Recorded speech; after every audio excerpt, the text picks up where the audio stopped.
sir. Thank you for that wonderful speech. All right, Toastmaster evening, fellow Toastmasters and esteemed guests. Let me start out by, telling a little story. In a nursing home, a 60-year-old man, a 70-year-old, and an 80-year-old man are talking. So the 60-year-old man says, being 60 is the worst. I have to go to the bathroom every 10 minutes. The 70-year-old man says, nah, being 70 is the worst. I gotta go to the bathroom every 5 minutes. The 80-year-old man says, no, being 80 is the worst, because I only go to the bathroom at 7 a.m. every day. So the other two thought, how can that be the worst? That's amazing, you'll go to the bathroom at 7 a.m. every day. So why? And the 80-year-old man says, because after I go to sleep at night, I don't wake up until 8 a.m.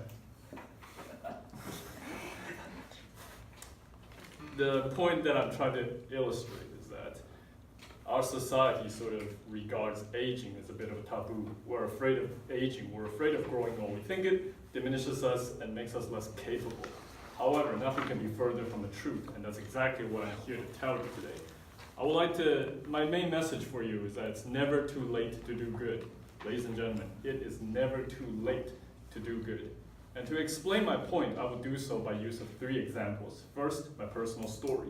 Second, historical examples, and last but not least, scientific research. So you're all probably wondering, well, who is this guy, right? Like, who am I? Why am I coming from Hualien Toastmasters Club here to join you guys? Well, that's okay. Let me tell you a little bit about myself, which is my personal story. When I was in high school, I was driven by a misguided desire to do good, to bring justice into the world, and that the only way and the best way that I could do this was through legal work, practice of law. So to do so, I scheduled my college courses to finish in 3 years, and 3 more years of law school afterwards, so that by the age of 23 years old, I would become a lawyer. Now, you all know that what happens when you get too ambitious for your own good, right? Life happens, which is what happened to me. None of my plans came to fruition, and 10 years later today, yes, I am 31 years old. I know I don't look it, but yes, trust me, I am. 10 years later, I am no closer to practicing legal work than I was back in college. So I felt like a bit of a failure, right? One day, by pure coincidence, a church friend came to me and she told me that a lot of international students now go to church. So they are in need of a qualified person to translate the message from Mandarin into English for them, so that they can listen to the English message through their headsets. So would I be interested? I wanted to feel more productive on a Sunday morning, because anything beats staying in bed on a Sunday morning, right? Well, actually, no, nothing beats staying in bed on a Sunday morning. I was lying, but anyway, I wanted to be productive. So I said yes. Now, the first day I went in on Sunday, I was expecting nothing. Literally, I did not know what to expect. I thought nothing will come of it. I'm just going to do my job. Whatever he says, I will talk into the microphone, the students can listen to it, and that's it, I'm done. So I went in and I did the whole day without drama. At the end, I was getting ready to leave at the end of the Sunday service, right? But as I was getting ready to leave, and the international students came into the room to return their headsets, and when they saw me, their faces radiated with a smile of appreciation.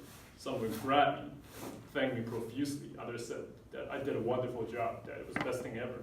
And it was at that moment that I realized that even though I was unable to fulfill my very lofty goals of legal work when I was younger, that what I was doing right now, even though it's 10 years later and with a different set of perspectives, I was doing good for these people and I was contributing to the community 10 years be damned. You may think that my personal story is not the most convincing thing in the world, which is fine. History is littered with examples of late success.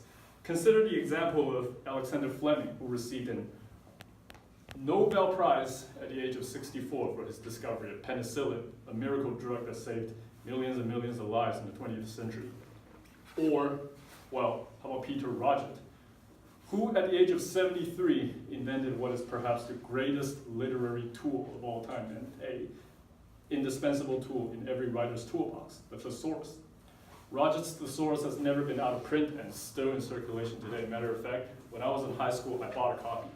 How about my personal favorite, Melchora Aquino de Ramos, a Filipino war hero active during the Filipino Revolutionary Wars. She opened her house at the age of 84 took in the sick, protected Filipino people from the invading Spanish forces, and just generally, tended to the wounded. Now, consider that our world today is made better because of the contributions of these people. They didn't give up in their old age, and instead they fought until the very end. Luckily, we don't have to consider the alternative.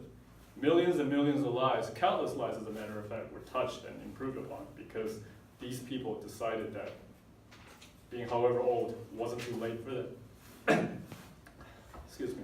Now, aside from historical anecdotes, scientific research also provides a very compelling and practical incentive.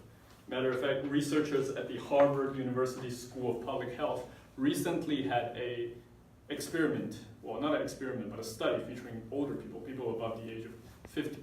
And they found that living with a purpose, that is purposeful living, has positive effects, transformative effects on both the physical and mental well-being of one's overall health. And they did this by measuring your grip strength, your walking speed, cardiovascular health, etc. Now, I want to focus on this issue of purpose a little bit. If having a purpose is so important and so beneficial, then why not make it a purpose to help others? Ladies and gentlemen, I hope that my 3 examples, my personal story, historical anecdotes, and scientific research is enough to convince you that it's never too late. You see, the sun never sets. It simply travels to the other side of the world to bring light to people living in another area. Likewise, the sunset years in our lives merely provides us with a perfect arena in which we can achieve success and become extraordinary through helping others. It doesn't matter how many years you spend on God's green earth. It doesn't matter if you're 7 or 17 or 77. It's never too late to improve your community. It's never too late to bring goodness to the people that you love and care about. And it's never too late to make the world a better place for everyone. I urge you, therefore, to wait no longer because you are more capable than you think, even though you're, well, as far as I'm concerned, you're all kids, but it's never too early either, right? So I urge you to wait no longer and go into the world and make a positive difference today, because you can.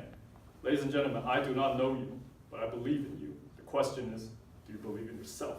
Toastmaster.